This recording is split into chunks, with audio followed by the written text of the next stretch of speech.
Era uma vez um mestre e um discípulo. Não, você não viu esse vídeo já na sua vida, mas existem muitos mestres e discípulos nas nossas histórias aqui que a gente conta nesse canal. Era uma vez um mestre e um discípulo, e o mestre chega pro seu discípulo e fala: existem momentos na nossa vida em que nós queremos mudar. E nesses momentos, nós normalmente olhamos para trás e a gente percebe todas aquelas coisas ruins que a gente fez, né? Aquela junção de besteira que a gente fez na nossa vida, a gente olha para trás e fala: caraca, eu só fiz besteira na minha vida, né? E a gente tende a se sentir mal. Porém, a gente esquece que todas essas coisas erradas que a gente cometeu, todos esses erros, esses equívocos que a gente cometeu, eles nos trouxeram aprendizados. A gente conseguiu aprender alguma coisa com isso, não é à toa que a gente passou por eles, né? Querendo ou não, aos trancos e barrancos a gente superou. A gente conseguiu superar. Então, esses erros, eles também te trouxeram experiências e que te trouxeram aprendizado. E essa fita também é uma fita importante para que você coloque na sua tela mental. Não adianta só, né, caro discípulo, você olhar para a sua vida, né, para a fita da sua vida, olhando apenas os erros que aconteceram e esquecendo daquelas coisas boas que eles te trouxeram, né? Por quê? Se você olha apenas para uma, você paralisa. Mas se você olha apenas para outra, você tende a achar que você é muito especial, muito sábio. E no final das contas, você é nada mais, nada menos do que o somatório das duas fitas. Bonito, né? Achei bonito. O que você tem a dizer sobre isso, Ricardo Gafanhoto? Mais nada, eu acho que a história já disse tudo.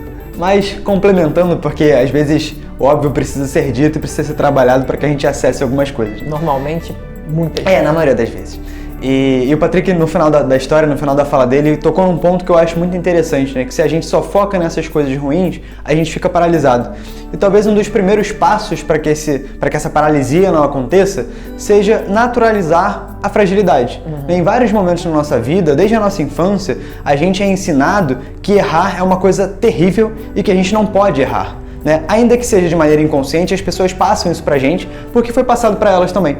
E aí, mesmo quando é um erro simples, quando é um defeito ou uma situação que é relativamente fácil de resolver, a gente não consegue entrar em contato com isso e não consegue seguir, porque a gente foca tanto naquele problema e tanto na possibilidade de estar errado, né? A gente nega tanto isso que toda a nossa energia se esvai e a gente não consegue dar o próximo passo, que de fato é o passo mais importante, porque errar todo mundo vai errar, né? Aceitar os nossos erros e mostrar para as pessoas ao nosso redor, para os nossos amigos, para a nossa família, para os nossos filhos, enfim, para todos, que a gente vai cometer esses erros e que tá tudo bem, é não só importante para o nosso processo, para fazer com que todo mundo não foque na raiva pelo erro que foi cometido, mas sim na vontade de transformar e aprender com aquilo.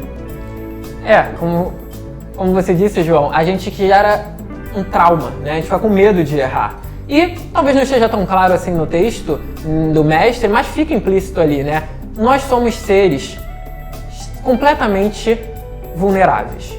A gente não é invulnerável em nada na nossa vida. E a partir do momento que a gente aceita que nós somos seres vulneráveis, é o momento onde a gente começa a romper com a necessidade de controle da nossa vida e a gente começa a aceitar que a gente pode errar e a gente vai errar. Só que esses erros, como o João disse, né, além da gente aprender a naturalizá-los, a gente também tem que entender que não é o erro pelo erro em si. Tipo, errei, acontece, vida que segue. Não é só isso. Errei, beleza, acontece, vida que segue, mas por que eu errei? Que comportamento me levou àquilo? E o que eu posso fazer a partir desse erro para não errar mais, não voltar a repetir esse erro, aprender com ele, né? E assim conseguir não apenas evitar de cometer esse erro, mas também atingir novos acertos no futuro, né? Isso é muito importante. Os erros, eles são oportunidades de crescimento absurdas, né? Muitos pensadores vão dizer que os erros são muito mais importantes que os nossos acertos, porque eles nos ensinam a não errar. Então, o erro, ele é uma oportunidade de crescimento enorme. Na nossa vida, quanto mais a gente vive, né, mais erros a gente acumula. E, naturalmente, mais experiências e mais aprendizado a gente também acumula. E a gente tem que entender que nós não somos os nossos erros. E como um amigo nosso gosta muito de falar, nós também não somos os nossos acertos. Mas, nesse momento presente, nós somos sim uma junção de tudo aquilo que a gente fez de errado no passado e também de tudo aquilo que a gente aprendeu e acertou no passado. Nós somos essas duas coisas e ao mesmo tempo não nos somos definidos apenas por elas, né? Então, saber olhar para a nossa vida, saber olhar para nós mesmos de uma maneira mais leve, de uma maneira mais realista, talvez seja o grande convite desse ensinamento do mestre, né?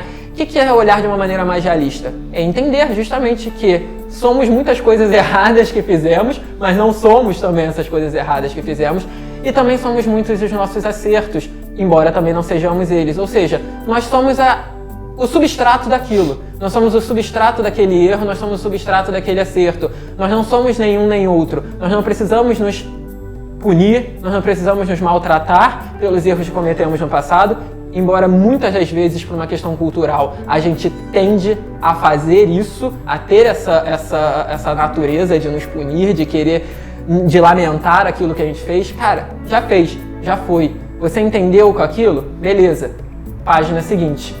Aquilo não te define, aquilo apenas é uma parte da sua história. Não se paralise por isso, mas ao mesmo tempo, sabe tudo aquilo de bom que você fez? Pois é, também não pense que você é especial, não pense que você é invulnerável, não pense que você é o suprassumo da sabedoria. Baixa um pouquinho a sua bola, entende que não é porque você acertou naquele ponto que você não vai errar em outros. Seja humilde de saber quem você é e o local a que você ocupa naquele momento. Entenda, você não é somente luz, você não é somente trevas, você é uma combinação das duas. E viver bem é saber justamente tirar o melhor proveito, tanto dos momentos bons quanto dos momentos ruins, tanto das horas de acerto quanto das horas de erro. E aí um detalhe muito importante quando a gente começa a lidar com os nossos erros é entender que, beleza, a gente vai seguir em frente, a gente vai buscar acertar em outros momentos, mas existem consequências daquele erro que vão perdurar, que vão continuar e que precisam ser remediadas. A gente também não pode virar as costas para aquilo e fingir que não aconteceu e deixar tudo explodindo ao nosso redor, né? Faz parte da nossa responsabilidade lidar com essas coisas e inclusive faz parte do nosso processo de crescimento e de melhora, né, de construção disso que vai se tornar um acerto. Então não abandonem as consequências e foquem a sua energia de fato nelas, porque elas darão um direcionamento para que vocês possam a partir daí construir virtudes, construir acertos. E até a próxima.